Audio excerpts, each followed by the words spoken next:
Hi, everyone. So I wanted to take the chance to welcome you guys to our ECD 132 course for this summer semester. We're going to be together for the next 10 weeks working on some creative things for the classroom and how we can reach our kids and what we can do with them.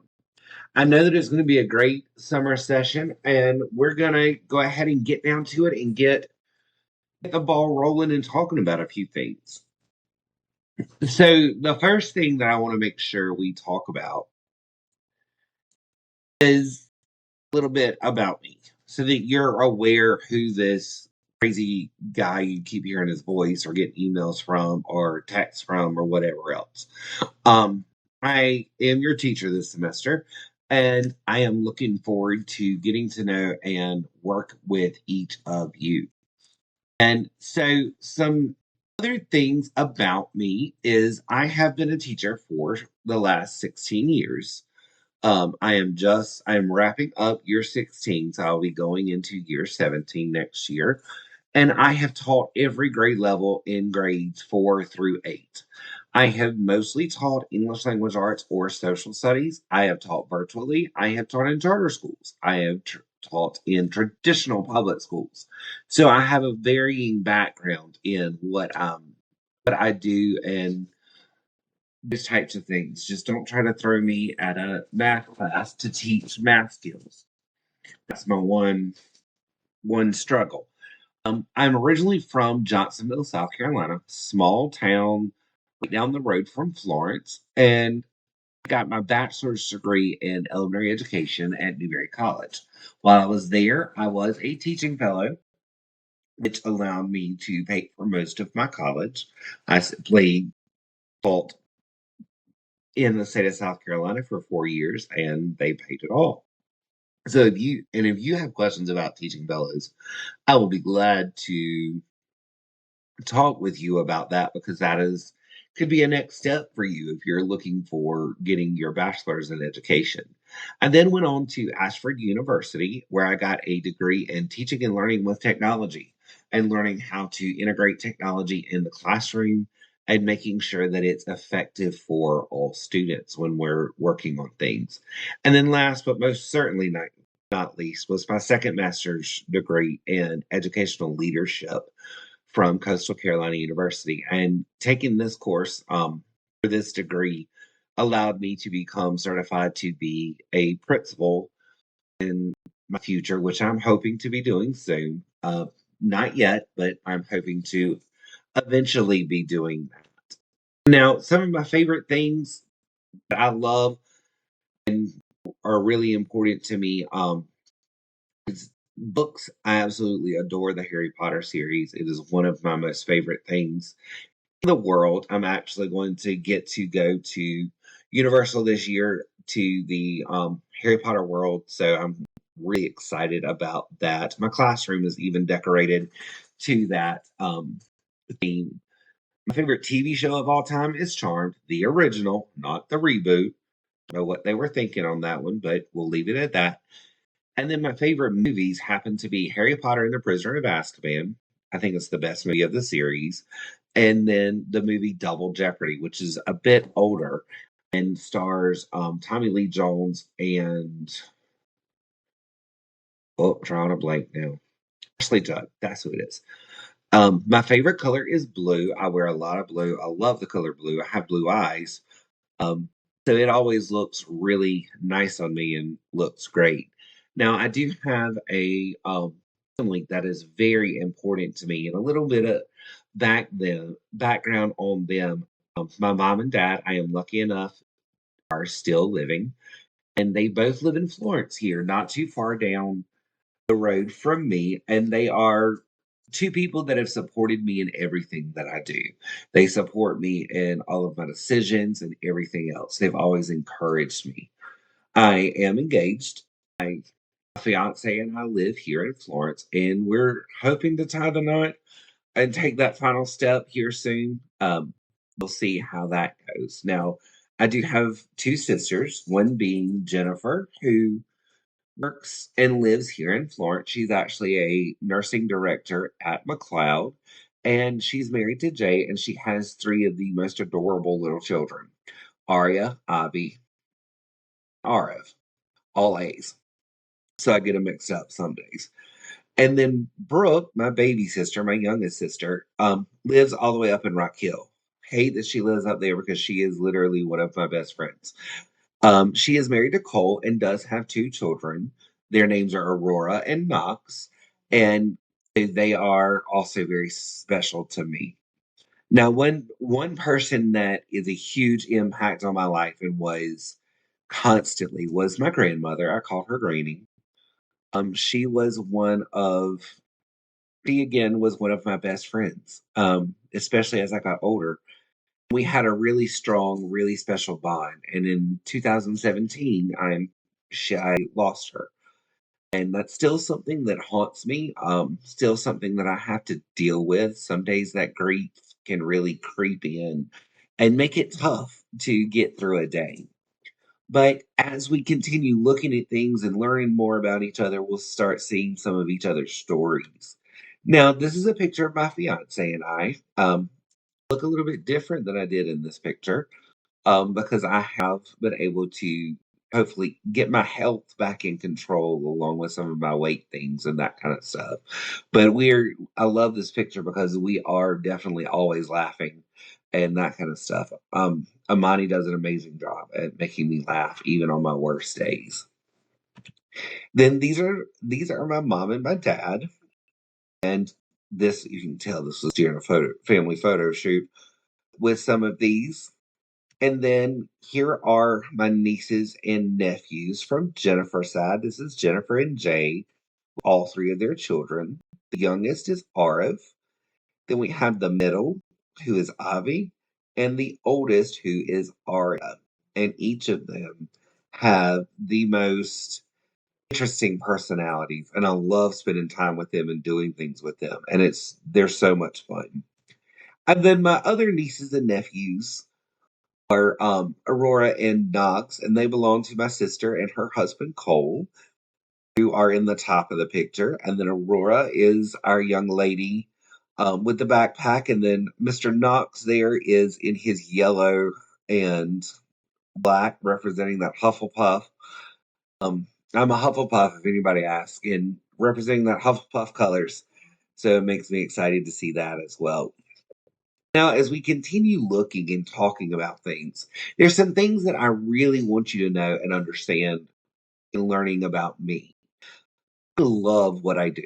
I love teaching. Is it the hardest job I have ever taken on? Absolutely. But I would not trade it for the world. I would not leave my students. I would not leave education. I would not leave what I do on a daily basis for anything. I love being a teacher. And that just sums me up. I am a teacher in every way, shape, or form. Now, one of my biggest fears is that I am very worried that I will let you down. I worry that I'm not teaching you enough. I worry that I'm not meeting the expectations you have for me because I want you to succeed. I want you to be amazing. I want you to go out and do amazing and wonderful things. And so I'm constantly pushing myself to make sure that I don't let you guys down because you are so important to me, which ties directly into what's in the bottom left corner, that all of you are very special to me. I love making connections with my students. I love talking with them. I love building relationships with them. My students, including all of you, are really the best part of my day. Y'all are the ones that make me smile. You see me at my worst. You see me at my best, and having you guys in my lives always makes it that much better. Now, something else I do want to, make you aware of, just because it's a part of who I am, is that I do see a counselor.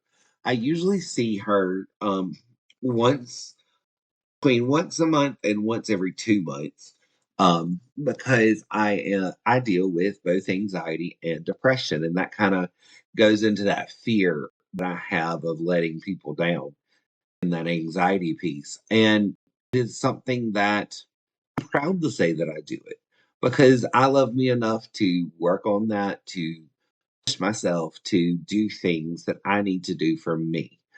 And, if any of you need to ever talk about, mental health or anything else, I'm here. I'm here with no judgments, no whatever else. I'm always here to listen if you need me. So, as we continue moving on, there's some things I want to talk with you about our coursework. Now, this course, ECD 132, is very loaded with things we have to get done.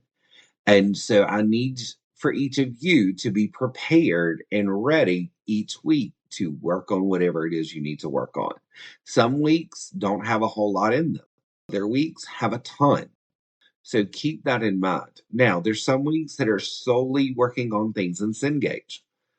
And that's to get you ready for some of the other weeks that you have to get some bigger assignments done. As needed and as I see things, I will definitely be reaching out to you in some way, shape, or form. That includes, maybe it's phone, email, or text messages. And actually, I called a student this morning, trying to check in to see how it might be best to set up this course and to where I don't stress you guys out way too much. So I got a few opinions on that and just got it set up in order to hopefully do the best. Now, there are several discussion posts that are throughout the course.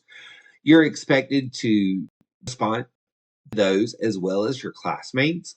I decided to spread them out throughout the course and not require one every week because sometimes there's just other things that take precedence.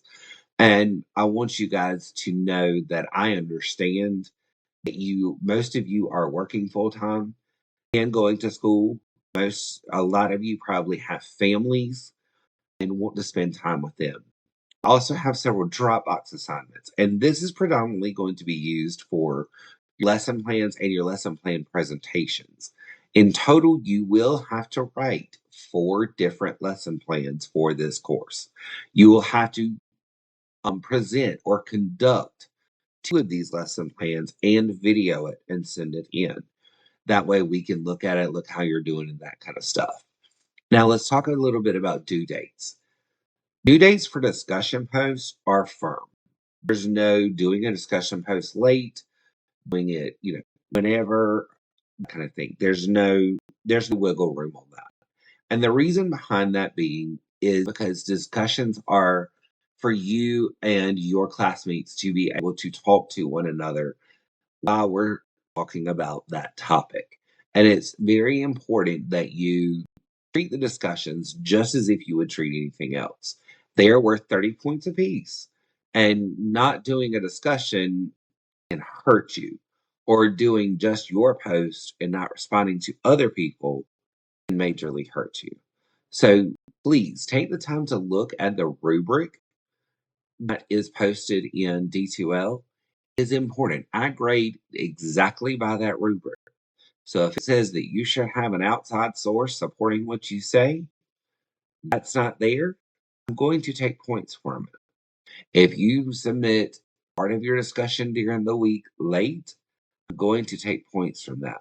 If you leave off and just do your initial points, it's going to be harder to pass that piece because I'm going to take the points off for that based on the rubric. So keep that in mind. Now, in saying that, all of your other assignments, such as your lesson plans, your lesson plan presentation, things within SE Endeavors, I can be a little bit more flexible with those. But there is a catch. I need to hear from you that you need an extension or you need support or whatever it is. Just not doing it and not saying anything and then doing it late, you won't get credit for that. But if you have communicated to me, hey, Mr. Huggins, something has come up, I need a little bit more time, then that can be arranged. And that goes for Cengage assignments as well as items in D2L. I need to talk to you. I need to have information from you in order to be able to say that, yes, you can submit something late. Now, that leads into some of the other things I want to talk about is some of our class expectations and what I expect of you as a student at Florence Darlington Tech in the early childhood program. First and foremost, I expect everyone to be respectful at all times as you're doing things, especially in the discussion posts and that kind of stuff. When you speak to me, when you speak to others, I expect you to be respectful at all times. You don't have to like someone to show some respect. That is extremely important. And that's going to be extremely important when you see some of your discussions because one of your discussions involves around evaluating one another's work. And those are not designed to make somebody feel bad or upset them. It's designed to make you better and to push yourself. Now, next one, I was just talking about it a little bit with assignment due dates. Communication. Communication is huge for me. It is a really big deal. Since I do not see you guys every day, you have to communicate with me. You have to email, you have to call me, you have to text me. Any of those things work. But if you don't do it, I can't help. If you don't send me a text or make a phone call, say, Mr. Huggins, I'm drowning. I need your help. I'm willing to come over to Tech Campus and sit with you and work side by side with you on assignments if you need it. I'm willing to open extra WebEx sessions to where it's just me and you talking about things. I can do whole class WebEx sections if there's a bunch of people that don't understand something. But I need you to tell me. I can't. It's my favorite thing to tell my kids at the beginning of the year. I can't read your mind. If I could read your mind, my job would be a piece of cake because then I could read it. Oh, they don't know X, Y, and Z, and I can shove X, Y, and Z right into your mind. And unfortunately, that's not how the real world works. And bullet number 3 goes right in with bullet number 2. Ask questions. Don't feel that your question is dumb or silly or whatever else. Ask them if you're unsure and have a question is best to ask. Usually, if you have a question, somebody else does as well. And then I can respond and share it with everyone.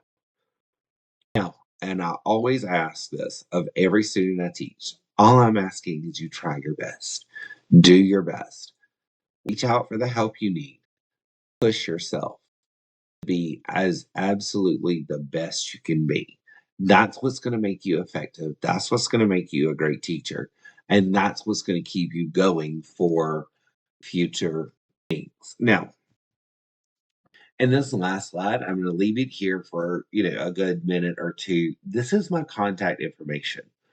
Um, the top one is my Florence Darlington email, which is where I prefer you contact me if you're going to contact me by email. However, do you have my personal email on there? Just keep in mind, sometimes if things get sent to my personal email, it may get rerouted into spam for whatever reason that's it happens.